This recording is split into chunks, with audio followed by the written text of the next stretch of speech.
ఆంధ్రప్రదేశ్ పౌర సేవల్లో నూతన శకం ఆరంభం కాబోతోంది. దేశంలోని మొదటిసారిగా వాట్సాప్ గవర్నెన్స్ కు ప్రభుత్వం శ్రీకారం చుడుతోంది.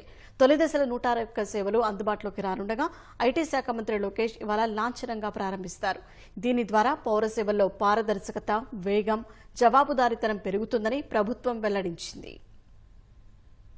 ఆంధ్రప్రదేశ్లో పాలన మరింత డిజిటలీకరణ దిశగా అడుగులేస్తోంది. వేగంగా పౌర సేవలు అందించడం, పారదర్శకత, జవాబుదారీతనంలో భాగంగా వాట్సాప్ గవర్నెన్స్ ను ప్రభుత్వం అమలు చేయనుంది. ఈ మేరకు ఐటీ శాఖ మంత్రి నారా లోకేష్ ఉండవల్లిలోని ప్రజా దర్బార్ వద్ద నేడు వాట్సాప్ గవర్నెన్స్ సేవల్ని ప్రారంభిస్తారు. తొలి విడతలో 161 సేవలను వాట్సాప్ ద్వారా అందించేందుకు ప్రభుత్వం కార్యాచరణ చేపట్టింది. దేవాదాయ, విద్యుత్ శాఖ, ఆర్టీసీ, రెవెన్యూ, అన్నా క్యాంటీన్, సీఎంఆర్ఎఫ్, మున్సిపల్ శాఖల్లోని సేవలు అందించాలని నిర్ణయించింది. సర్టిఫికెట్ల కోసం ప్రభుత్వ కార్యాలయాల చుట్టూ తిరిగే విధానానికి స్వస్తి పలకాలని సీఎం చంద్రబాబు నిర్దేశించారు. ఆ మేరకు గత ఏడాది అక్టోబర్ 22న మెటా సంస్థతో ప్రభుత్వం ఒప్పందం కుదుర్చుకుంది. ఇందులో భాగంగా పౌర సేవలన్నీ వాట్సాప్ ద్వారా అందించేందుకు ప్రణాళిక చేశారు. ఇప్పటికే తెనాలిలో వాట్సాప్ గవర్నెన్స్ సేవలను ప్రయోగాత్మకంగా ప్రభుత్వం పరీక్షించింది. ప్రముఖ దేవాలయాల్లో దర్శనాల టికెట్లు, గదుల బుకింగ్, డొనేషన్ సేవల్ని అందించాలని నిర్ణయించారు. రెవెన్యూ శాఖలో ల్యాండ్ రికార్డులు, ఇతర ముఖ్యమైన సర్టిఫికెట్లు జారీ చేయాలని నిర్ణయం తీసుకున్నారు. మున్సిపల్ శాఖలో ఆస్తి పన్ను చెల్లింపులు, జనన మరణ ధృవీకరణ పత్రాలు,